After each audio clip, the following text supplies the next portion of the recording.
Alright, real quick.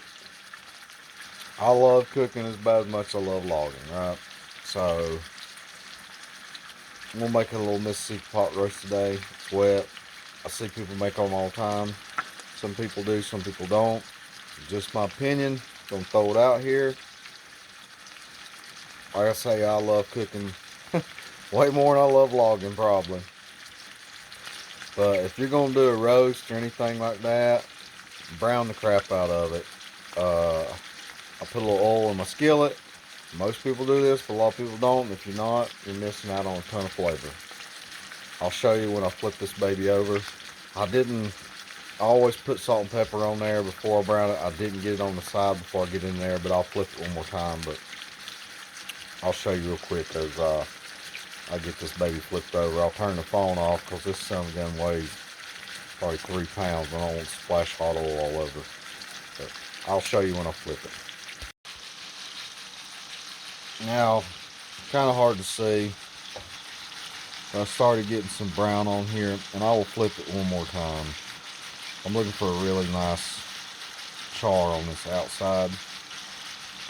And when you do that, towards the end when you get both sides charred good, I will pick it up with my tongs and hold it and get the edges as well. If that thing's that thick, I get the edges browned as well. It makes it a lot better roast. Normally I do this in my cast iron. I cook pretty much solely in cast iron. And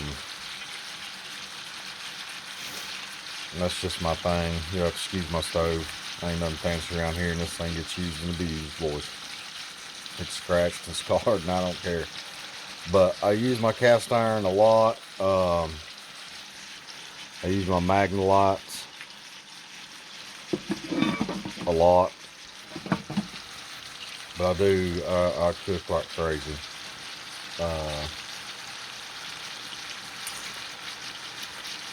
I cook like crazy, and I eat when I cook, so whatever. But I'll kind of go through here and keep a little bit posted as I flip it, get the color I want. Then I'm gonna throw it in the crock pot. Kind of walk you through that a little bit too. All right, so I hope you can see. Yeah, you can get a little better with the light off. So I done made one flip. Well, I flipped it. I just flipped it back over. But you can see right here, this is what I'm looking for. This old dark char, almost like a good steak. It's just locking it in there and gives you a lot of flavor. It's gonna mess your stove up and you'll have a little grease popped everywhere, but if your stove ain't filthy, you ain't cooking right. So, I made one more flip because the other side wasn't as brown as I wanted. Gonna let that other side cook a little bit, and it also, like this whole ring of fat and stuff, you sit there and brown it, that ring of fat starts cooking down, and you get that fat in your pot, your skillet, whatever.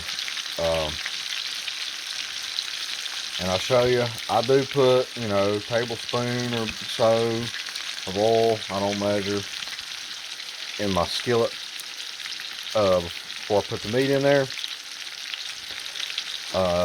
Say I'm making pot roast, probably like a Mississippi style pot roast in the crock pot today. A lot of people put it in there dry, but hey, I mean, I'm old logger here. All this old fat and grease, salt, pepper seasoning that's in that right there. When I put this roast in that crock pot, that's going in there with it. I'm going to dump that juice in there with it. So, let me get this browned up. I'll stick it in the crock pot and show you what I'm talking about. And one thing I was going to do, I was going to show you, I was going to deglaze the skillet just a little bit with some beef broth. Be careful, that stuff's going to bubble on you. and make a heck of a mess. But, and that's, you know, if I was using my cast iron, I'd have plastic. This old metal skillet, I don't give a rip. I'm gonna take this old spatula, kind of scrape that old bottom and get that old burn on stuff off.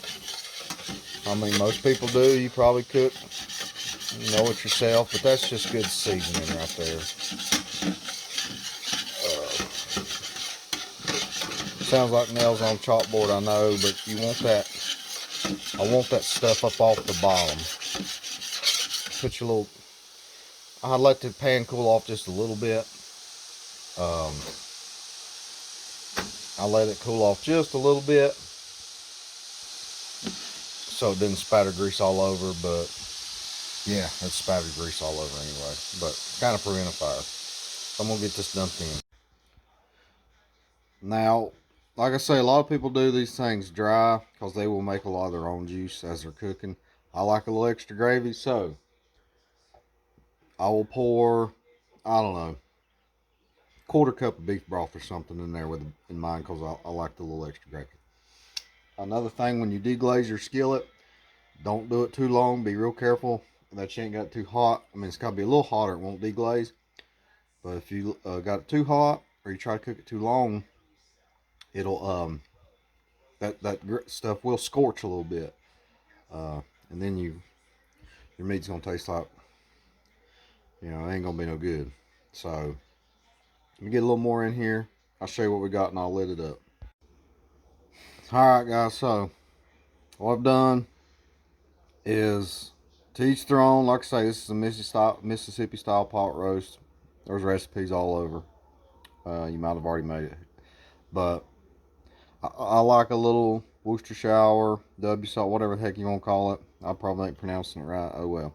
I like a little bit of that in anything I eat, so I put a little dab in mine.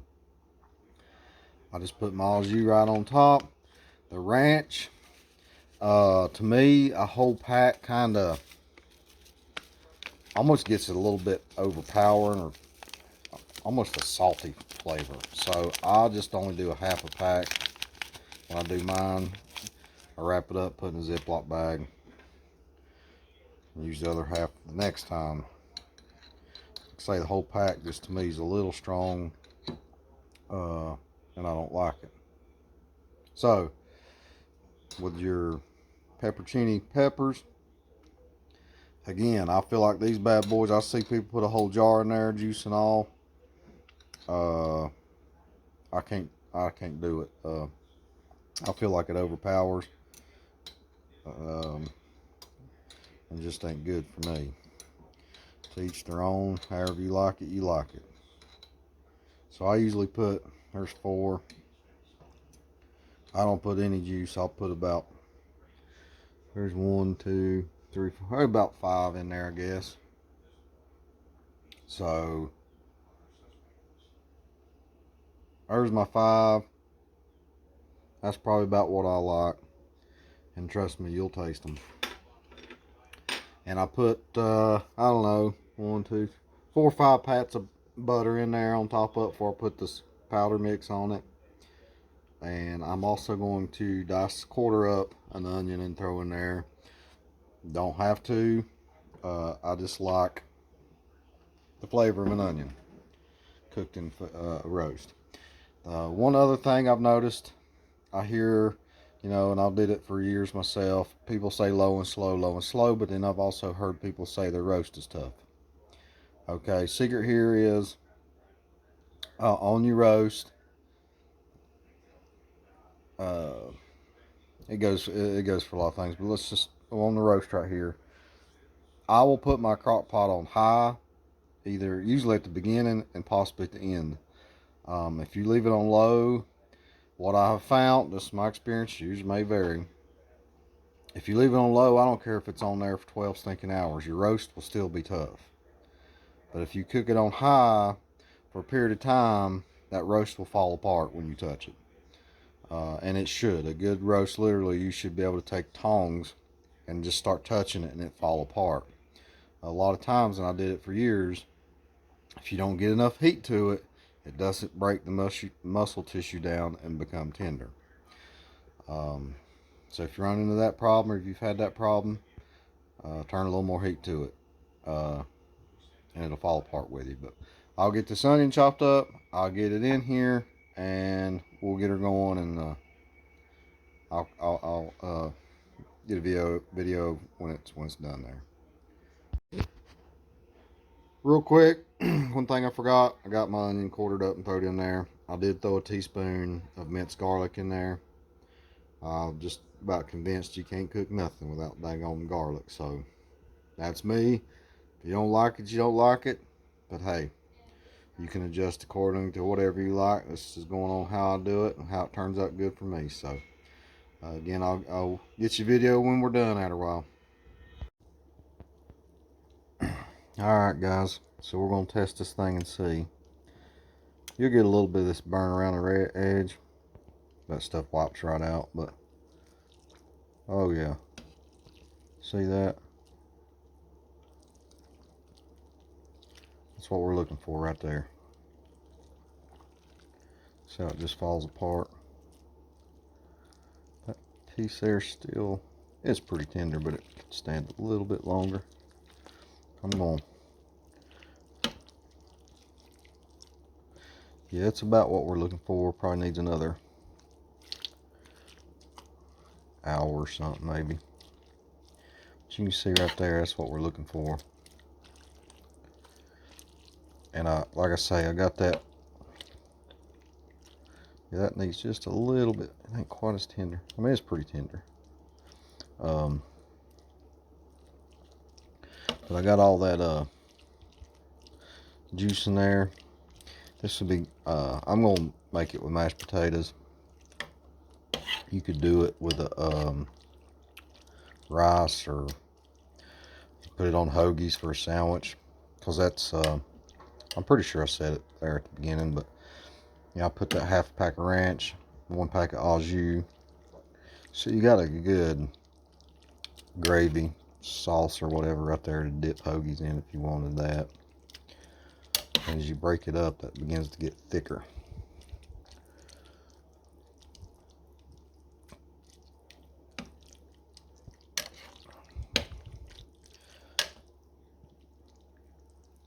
There's a piece of old fat in there I'd like to get out. I'll get it out directly. But yep, right there you can see what we're working with as almost a finished product. And that will make you a wonderful roast if you're into that kind of thing.